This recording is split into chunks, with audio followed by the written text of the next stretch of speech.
Qadrli Chortoq ishbozlari, xudo xolasa atmosfera bomba, Allohning ne'mati, yomg'ir yog'yapti.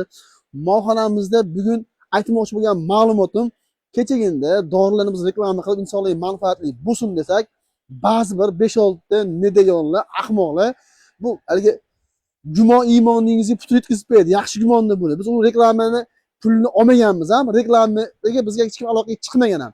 Insonlarga foydasi bo'lgani uchun o'sha dorilarni qo'yganmiz. Misol uchun reklamaga chiqsa, ular beradigan $100, $500, $1000 gacha bo'lgan reklama bizga interesli emas. $1000 tepasi bo'lsa reklama qilib berishimiz mumkin.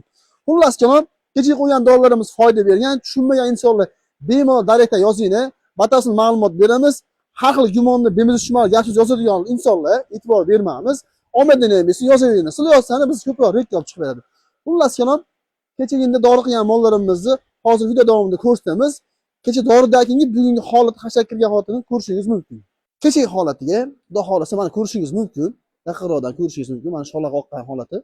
Bugun bu kechqurungi bo'lgan holatiga dori qilib qo'yganmiz. Inshaalloh xudo xolasa zo'r. Bu o'sha kecha kunduzi ertalab qilganimiz o'sha hashak kirib, mana hammasi bir chiroyli xudo xolasa zo'r kavshanib, chehralari ham boshqasi ham ochilib qoldi. O'sha yashirib qayta o'rlagan mollarimiz shulaydi. Dorilarni qildik. Qo'limizdan kelgan sababini qildik. Alloh shifo berdi. Tuzaldi xudo xolasa. Biz shuning uchun o'zimiz shu narsani qilganimiz uchun sizlarga tavsiya qildik. Barcha ishonib, shunday dorilarni qilyapganlarga rahmat deymiz. Bu dorilar balki boshqa dori ham manfaat tegyapgandir, lekin biz hammasini qilib ko'rib, hamma narsani qilganimizdagi eng samaralisini sizlardan ulashdik. Barchaga rahmat, salomat bo'ling. Albatta, Chortoq kuzatishda davom eting. Xudo xolasa yangiliklarimiz juda katta. 14-15 kunlari bizdan xudo xolasa katta yangilik kutasiz, chunki Qirg'izistonga safar qilmoqchimiz. Safar davomida sizlarga yangiliklarni birma-bir aytib boramiz. Salomat bo'linglar.